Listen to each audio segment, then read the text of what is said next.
Quick warning before we start. Tonight we're talking about elections, voter ID laws, and the claims flying around that requiring identification is either common sense protection or flat-out suppression. This is a topic that gets people heated fast, so we're going to slow it down and actually examine the arguments instead of just repeating slogans. We're not encouraging anyone to break laws or distrust the process. We're doing the opposite.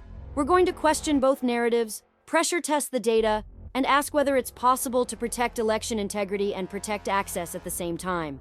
If that makes you uncomfortable, good. That means you're thinking. Let's get into it. You need an ID to board a plane, buy a beer, open a bank account, pick up certain prescriptions, rent a car, apply for a job, and in some states even to buy cold medicine. But when it comes to voting, suddenly the argument isn't about procedure, it's about morality. One side says voter ID is basic civic security, a minimum standard to protect the legitimacy of elections in a country already drowning in distrust.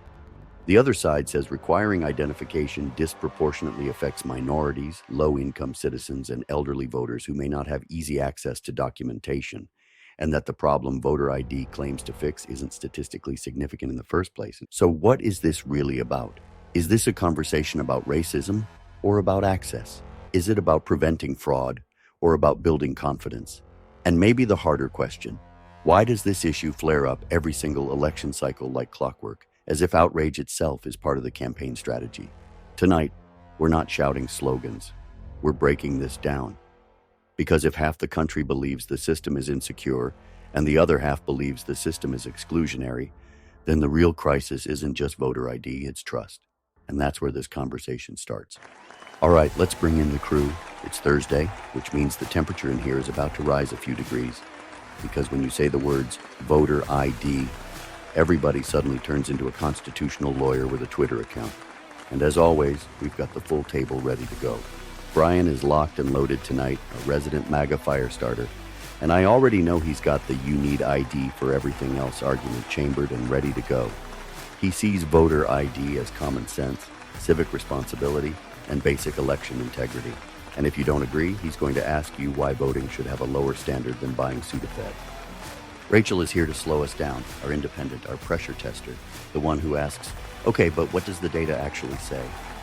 She's not interested in slogans. She wants numbers, implementation details, and whether there's a way to protect security without creating unnecessary barriers. Daniel is in the building, connecting dots, questioning incentives, and asking who benefits from chaos. He doesn't just look at the policy, he looks at the narrative machine around the policy. If there's funding, legal maneuvering, or political strategy behind the outrage, he's going to sniff it out. And of course, Skylar is here, bringing the progressive lens to the table. She's going to challenge the premise, bring up historical context, and argue that access to the ballot is foundational. And any barrier, even if well-intended, needs to be examined through that lens. And me, I'm here to host it, push it, and make sure we don't dodge the hard questions. Because whether you think voter ID is protection or suppression, one thing is clear. If Americans don't trust the system, the damage runs deeper than any ID requirement ever could.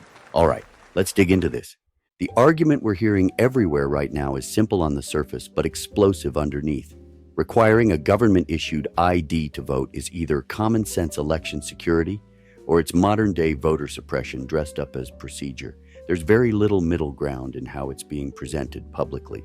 It's either show your ID like you do for everything else, or it's this disproportionately harms marginalized communities. And what's interesting is how quickly the word racist gets injected into the conversation, as if the motive is automatically assumed rather than debated. So before we get into hypotheticals, narratives, or what cable news is screaming this week, I want to start with the core claim. Skylar, critics argue that voter ID laws disproportionately impact minorities, low-income voters, and elderly citizens who may have less access to transportation, documentation, or updated identification. They say this isn't about fraud prevention, it's about barriers. So let me ask you directly, is requiring voter ID inherently discriminatory in practice? Or is the real issue how these laws are implemented? I don't think the question is whether showing an ID is by itself some outrageous concept. Most people, even on the left, understand that identity verification exists in all kinds of systems. The issue isn't the card, it's the context. When critics call voter ID discriminatory, They're not saying minority voters are incapable of getting IDs. They're saying the burden doesn't fall evenly. If you live in a rural county where the nearest DMV is 40 miles away and only open during work hours, or if you're elderly and no longer drive, or if your birth certificate has discrepancies that cost time and money to fix, that simple requirement isn't always simple. Policies don't operate in a vacuum.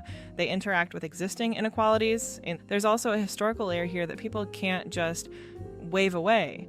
Voting rights in this country weren't evenly protected for a long time, and restrictions were often justified as neutral. So when new requirements are proposed, communities that have experienced exclusion are understandably skeptical. That doesn't automatically make every voter ID law malicious, but it does mean the implementation matters a lot. If the state requires ID, then the state should also make obtaining the ID free, accessible, and realistically achievable for everyone.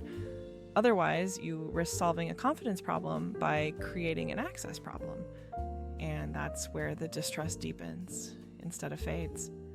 All right, so what you're saying is it's less about the concept and more about the friction, the real world friction, distance, time off work, documentation errors, bureaucratic hoops, and when those stack up, the simple requirement stops feeling simple. And I think that's where a lot of this conversation either gets dismissed too quickly or exaggerated too quickly. Because on one hand, yes, implementation matters. On the other hand, at some point, every civic responsibility comes with some level of effort. We don't cancel jury duty because it's inconvenient. We don't eliminate driver's licenses because the DMV line is long. But here's the tension. If confidence in elections is low, and it is, doesn't the system need visible guardrails? If half the country believes verification is too loose, then even if fraud is statistically rare, perception becomes its own political force.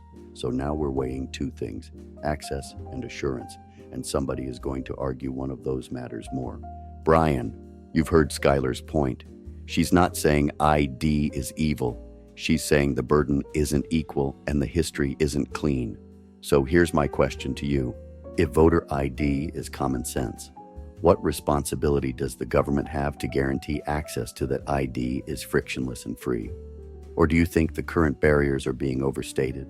Look, I appreciate Skylar acknowledging that showing an ID isn't some radical authoritarian concept, because that's usually where this conversation gets derailed. The reality is this: voting is one of the most powerful actions a citizen can take in a republic.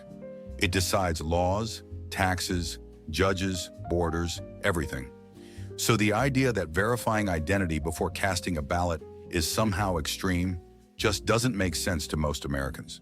We require ID for things that matter far less than electing the people who run the country. That's not oppression, that's accountability. And when people say it's racist, I think that's not just wrong, it's insulting. It implies certain communities are incapable of obtaining identification, which frankly feels more condescending than protective. Now, on the access question, sure, if we're going to require ID, then make it free, make it available. Extend DMV hours, mobile units, whatever. I'm not opposed to making the process smoother, but let's not pretend that the barriers are insurmountable in 2026. Millions of Americans across every demographic already have some form of government ID because you need it to function in modern society. So when this becomes a national outrage every election cycle, it starts to feel less about real obstacles and more about keeping the narrative alive that the system is stacked. If we want confidence restored in elections, and we desperately need that, then visible verification is part of that equation.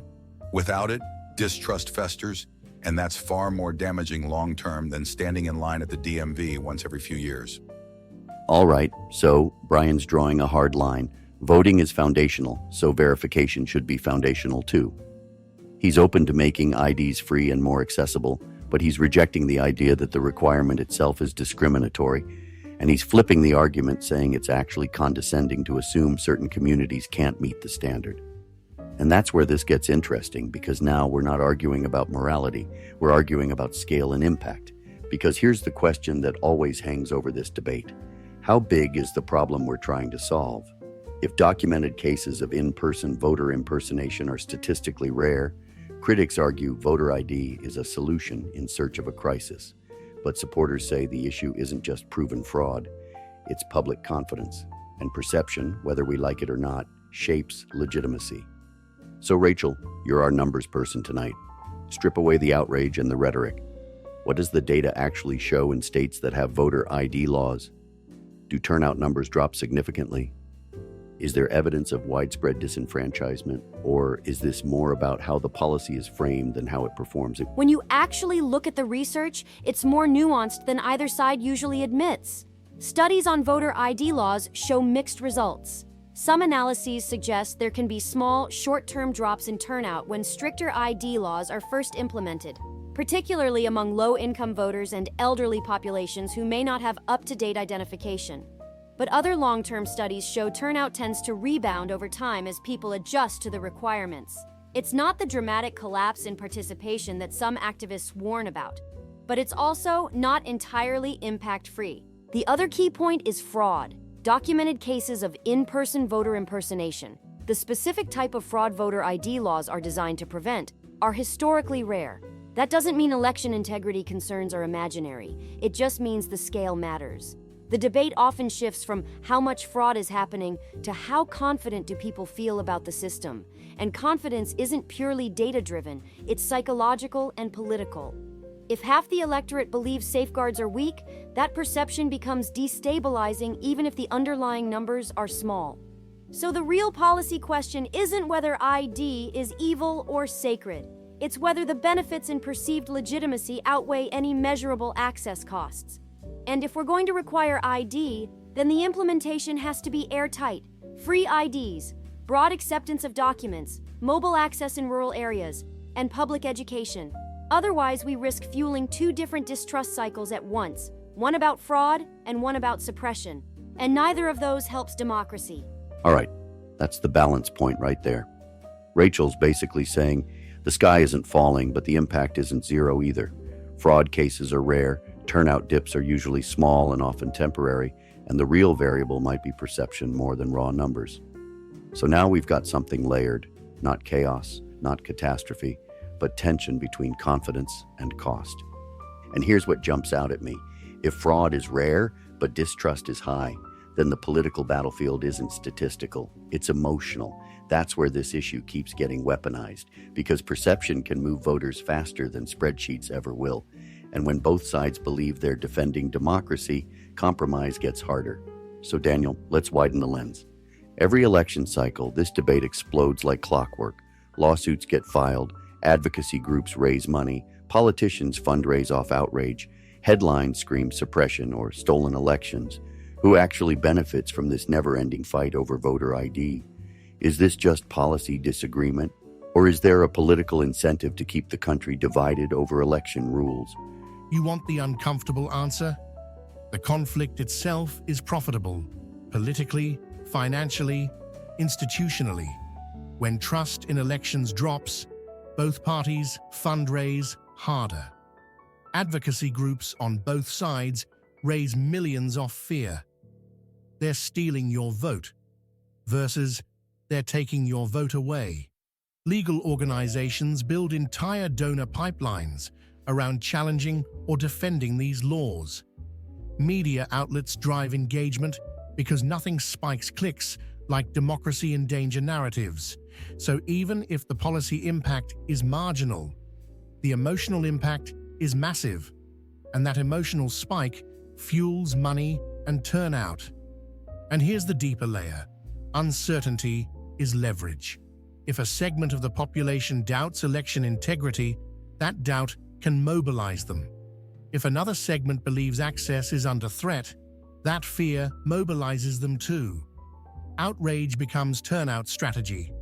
So the debate never truly resolves because resolution lowers the temperature, and lower temperature lowers engagement. Stability doesn't trend. Conflict does. Now that doesn't mean voter ID laws are fake issues or that suppression concerns are imaginary. It means the incentive structure rewards escalation. Instead of asking, how do we design a system that maximizes both access and verification? The political class often asks, how do we frame this to energize our base? And once policy becomes branding, Compromise becomes weakness. That's why this fight repeats. Not because it can't be solved, but because solving it removes a powerful campaign tool. That's the part that should make everybody uncomfortable, not because it's dramatic, but because it rings true. If outrage drives turnout and turnout wins elections, then calm solutions don't exactly get priority billing. And that doesn't mean voter ID isn't worth debating. It absolutely is. But it does mean we should be aware of how quickly legitimate concerns get turned into political currency. When election integrity becomes a rallying cry and voter suppression becomes a fundraising headline, nuance dies first. Here's where I land on this. I don't think requiring identification to vote is inherently racist. I also don't think concerns about access are automatically fake or hysterical. What I think is dangerous is pretending that trust doesn't matter. If half the country doubts the system, you can't just tell them to sit down and be quiet because the fraud numbers are low. And if another segment feels boxed out by bureaucracy, you can't dismiss that as laziness or incompetence. Both distrust cycles are corrosive. So if we're going to require ID, and I believe verification has a place in protecting elections, then the implementation has to be bulletproof and accessible. Free IDs, expanded hours, mobile units, clear public education, remove every unnecessary barrier so that the only thing left standing is the principle. One citizen, one verified vote. Because at the end of the day, this shouldn't be about who can score the better headline. It should be about building a system where losing candidates concede without chaos and winning candidates don't rule under suspicion. That's the standard. All right, before we spiral into constitutional amendments and campaign war rooms, let's breathe for a second. If you're listening to this and thinking, okay, I don't agree with everything, but at least they're actually talking it through, then that's exactly why Data and Dissonance exists. And if you believe in having uncomfortable conversations without flipping the table, you can support the show directly. We've got the full merch lineup live right now. Hoodies, hats, mugs, bumper stickers, and of course the coffee blends that fuel half of these debates. Whether you're rocking the Gen X gear, the Patriot designs, or just sipping something strong enough to survive Brian's monologues, it all helps keep this independent platform running. No corporate overlords, no narrative script handed down from a network desk. So if you want to rep the brand that actually challenges both sides instead of parroting one, hit the merch store, support the mission, wear the conversation, then come back, because we're wrapping this up with final thoughts. Here's what I keep coming back to. A healthy republic requires two things at the same time: access and trust. If access erodes, people feel excluded. If trust erodes, people feel cheated. And once either of those feelings take root, the legitimacy of outcomes starts to wobble. That's when every close race becomes a conspiracy theory, every loss becomes illegitimate, and every win becomes suspicious. That's not sustainable, not long term. The voter ID debate isn't really about plastic cards, it's about confidence. It's about whether Americans believe the system treats them fairly and protects the weight of their vote. If verification strengthens confidence, then it has value. If implementation creates avoidable barriers, then that has to be fixed. The answer can't be ignore security, and it also can't be ignore access. The standard should be simple. If you're eligible to vote, the process should be secure and achievable, period. And maybe the bigger takeaway tonight is this. When politicians or pundits try to reduce complex policy to one loaded word, racist or rigged, pause. Those words mobilize emotion fast, but they rarely solve anything. Real solutions are boring. They involve logistics, funding, compromise, and public education. They don't trend, but they work. If we want a country where election night ends with results, not riots, not endless doubt, not permanent suspicion, then we have to demand systems that are both transparent and accessible. That's not left, that's not right, that's stability. Remember to speak truth, stir thought. Tonight's episode is brought to you by the Caleb Rourke Thriller series, where power, corruption, intelligence agencies, and political deception collide in stories that feel a little too close to reality. Start with the Covenant Protocol, the Prophet Directive, and get ready for Black Echo Rising. If you like layered conversations about institutions, secrecy, and who really pulls the strings, those books were written for you. Links are in the description. And this week, we've got new music out. The brand new album Four Wheelers and Hallelujah just dropped. A project rooted in patriotism, grit, faith, and standing firm when culture pushes back. It's raw, it's grounded, and it's unapologetic. And the new single Stand Tall Charlie is out now, a track dedicated to Charlie Kirk, about conviction under pressure and refusing to bow when the noise gets loud. Whether you agree with him or not, the song is about resilience in the face of opposition. You can stream both right now on Spotify and all major platforms. Links are below. Independent books, independent music, independent conversation. That's how we do it here. See you tomorrow.